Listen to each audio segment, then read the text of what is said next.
Welcome to Real World Peaceful Parenting, a podcast for parents that are tired of yelling, threatening, and punishing their kids.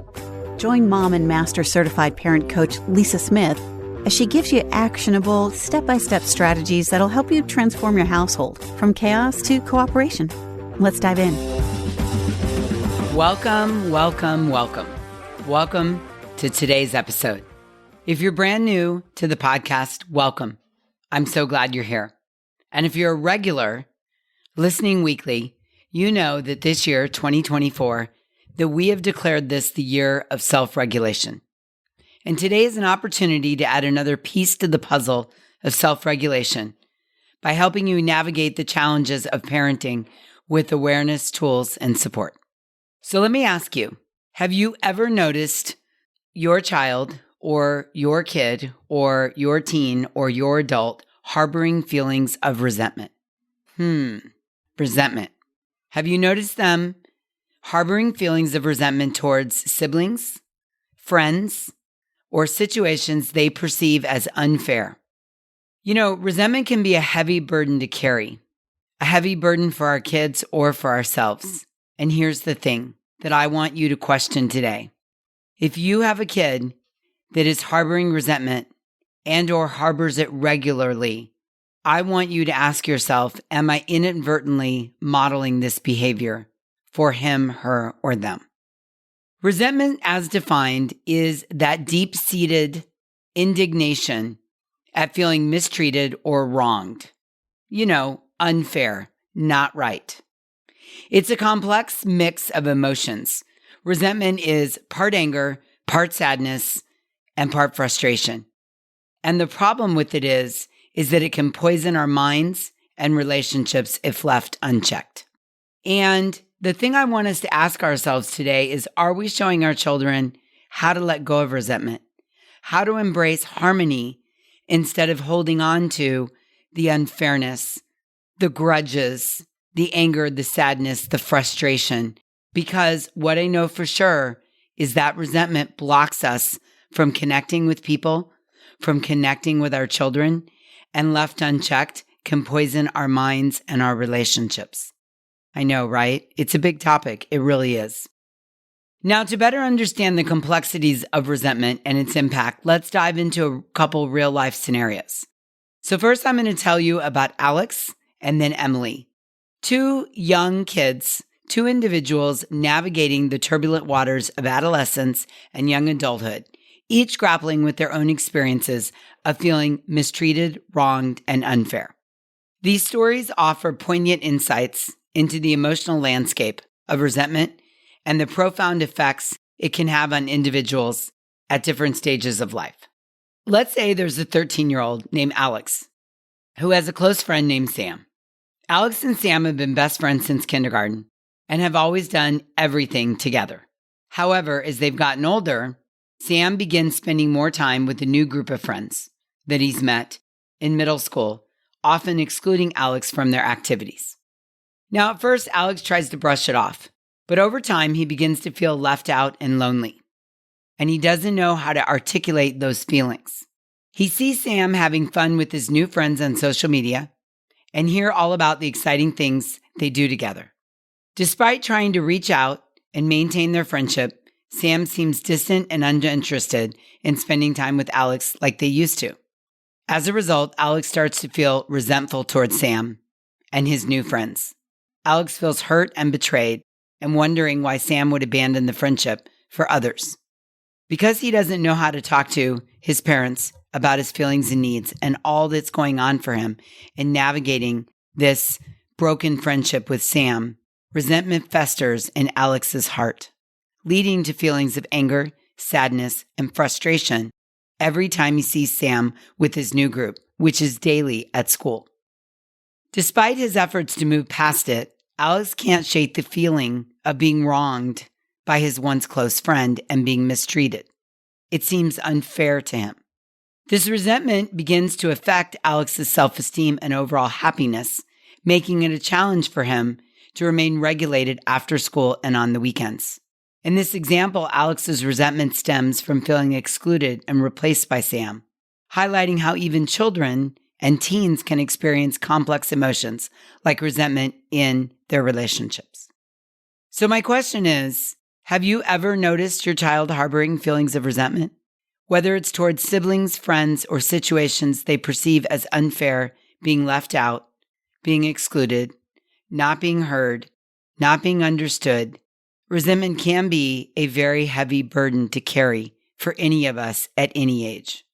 And as parents, I know we often find it frustrating and difficult to manage, accept, and parent resentment when it shows up on the scene, right? Many of us have no idea what to do with it. Let's look at another example. Meet Emily, an 18-year-old high school graduate with big dreams and aspirations. Growing up, Emily faced numerous challenges, including financial instability, family conflicts, and academic pressure.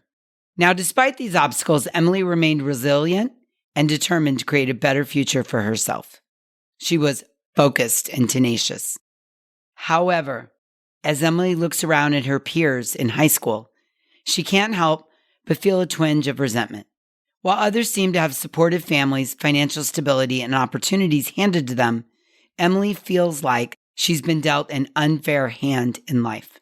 She resents the fact that she's had to work multiple part-time jobs through high school to help support her family financially, while her classmates enjoyed carefree teenage years. She resents the pressure to succeed academically, knowing that a single mistake could jeopardize her chances of escaping her challenging circumstance. Emily also resents the lack of guidance and support she's received from adults in her life, feeling like she's had to navigate the complexities of growing into adulthood completely on her own. While her friends talk excitedly about their plans for college and beyond, Emily worries about how she'll afford tuition and whether she'll be able to break free from the cycle of poverty that has plagued her family for generations. Despite her resilience and determination, Emily can't shake the feeling of bitterness and resentment towards her circumstances. She longs for a life free from struggle and hardship, where she can pursue her passions and dreams without constantly worrying about money, stability, and support. In this example, Emily's resentment towards her life circumstance stems from feeling disadvantaged and overlooked compared to her peers, highlighting the profound impact the systemic inequalities and adversity have on a young person's life. And truly, she feels it's just not fair. I'm sure you can see the resentment in both examples, and maybe even feel for these kids, and think, hey, Lisa, they have a right to feel this way. I totally get where they're coming from. I know. I can understand that too. But here's the thing. Sometimes we inadvertently model this behavior for our kids. And the real kicker is you may not even know you're doing it. Alex's parents might have resentment towards some of their friends or their extended family, and they might voice it regularly in front of Alex. Emily's mother may have deep-seated resentment towards her poverty and struggle in life and inability to pull herself up out of the poverty that she finds herself in. My goal today is to ask you to check in with yourself, to take inventory and assess. Again, resentment is the deep-seated indignation at feeling mistreated or wronged. It's a complex mixture of emotions, anger, sadness, frustration, that poisons our minds and relationships if left unchecked. And the question I want us to ask ourselves is, are we showing our children how to let go of the resentment and embrace harmony instead of holding on to the grudges and the resentment and the unfairness that poisons our mind and affects our relationships? Now, as you know, I've said this many times, our kids don't do what we say, they do what we model. And so my goal is for us to constantly be checking in with ourselves and take an inventory as to what we're modeling consciously and unconsciously for our children. I often work with parents to identify and release resentment in their own lives. And what I've discovered is that many of us don't know how to do that. We don't know how to identify and release it. We feel attached to it. We feel like it's part of us. We feel connected to it. We don't feel like we have permission to let go, like somehow the other people will win if we let go of the resentment. And that is 100% not true. Some of us don't let go of the resentment because no one discussed this complex emotion with us. We, until now, didn't even realize that we're carrying it around. No one has talked to us about the damage that it's doing, that it's keeping us down and getting in our way of happiness, that it's poisoning our mind and our relationship. I get it. I grew up in that environment too. No one taught us how to release the resentment. That's my goal today, is to at least create an awareness, have you check in, and offer 4 steps on how to get rid of resentment if you find yourself holding on to it. Now, I totally understand how some of us arrived at this place. I totally get it. Sometimes we need to work on releasing the resentment that you've carried since your childhood, or it's resentment you feel towards a spouse who doesn't pull his, her, or their weight. Sometimes we have built up resentment towards a former spouse or an ex that we now have to co-parent with. Sometimes it's resentment that we hold towards our ex's new partner, or it's resentment we hold towards a boss or a company or a job or an experience that didn't turn out like it was supposed to. Maybe it's resentment towards a job loss or financial hardship. Maybe it's resentment towards stepkids or an extended family or a coworker or a business partner.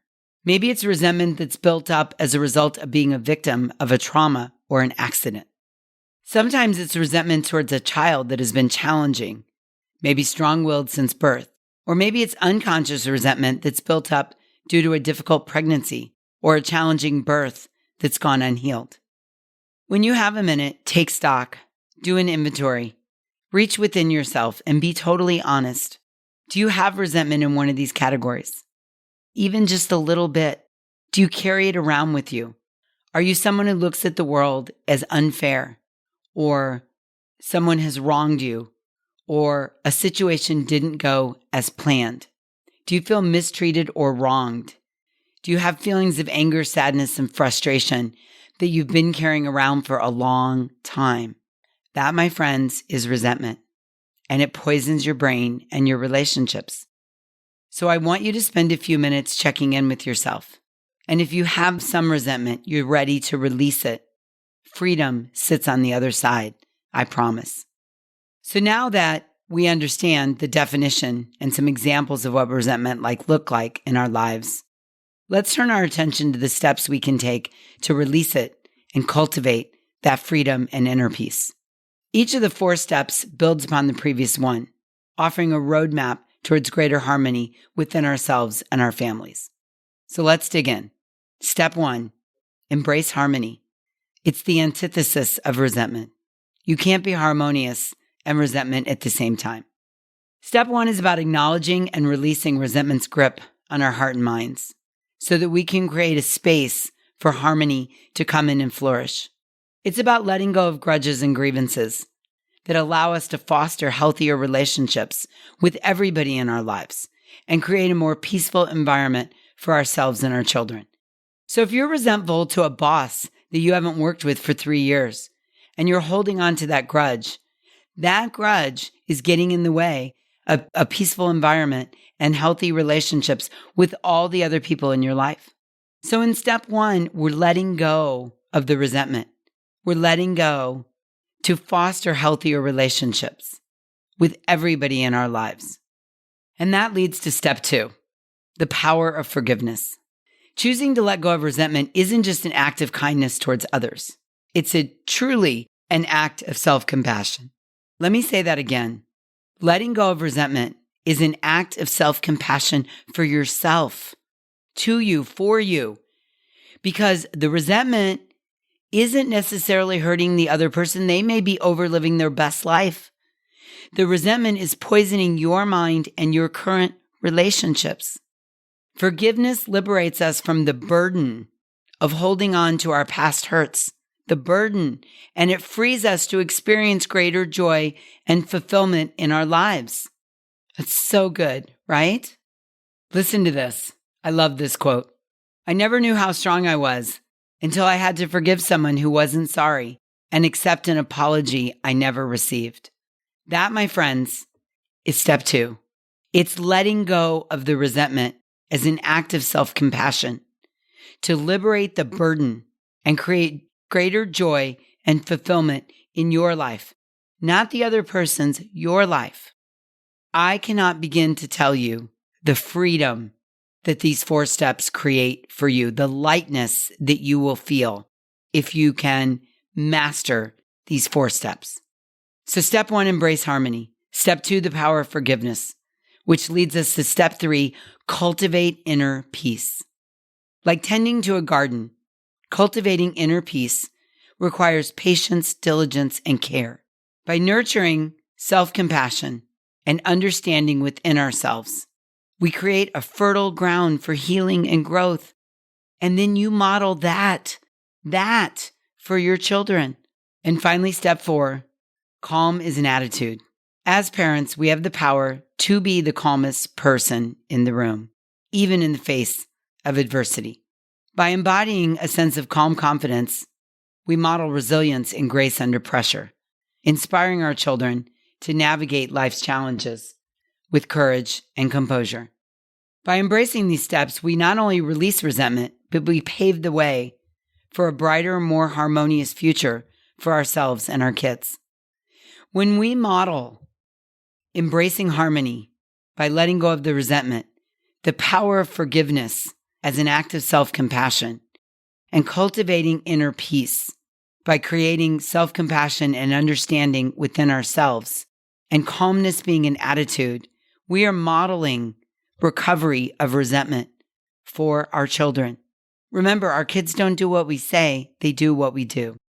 So can you join me in taking this journey together, one step at a time, to get rid of resentment, create greater peace and fulfillment in our lives? By releasing resentment and embracing harmony, which will cultivate an inner peace. Our children are watching, and they'll learn from the peaceful example we set. Yes? Yes. So as we come to the end of today's episode, let's reflect on the transformative power of releasing resentment and cultivating inner peace in our lives and modeling that for our kids. By embracing the steps we've discussed, from acknowledging and releasing resentment to fostering forgiveness, inner peace, and calm resilience, we set a powerful example for our children. And remember, our kids don't do what we say, they follow the patterns we model. So I beg you to be intentional with your actions. Show your kids how to navigate life's challenges with compassion, grace, and resilience, not resentment. By letting go of resentment, we not only free ourselves from the weight of past hurts, but we also open the door to deeper connections, greater joy, and unbreakable bonds with our kids. And I'll tell you, I want that for myself, and I want that for you. So good, right? Okay, thank you for joining me today. Thank you for being open to understanding resentment on a deeper level. I want to encourage you to take these insights and tools with you and apply them in your daily life as you strive to release resentment and create harmony within your home. Until next time, I'm wishing you peaceful parenting. Thank you so much for listening today. I want to personally invite you to head over to thepeacefulparent.com/welcome and sign up for my free Peaceful Parenting mini course. You'll find everything you need to get started on the path to peaceful parenting just waiting for you over there at www.thepeacefulparent.com/welcome. Can't wait for you to get started. Thanks for listening to Real World Peaceful Parenting. If you want more info on how you can transform your parenting, visit thepeacefulparent.com. See you soon.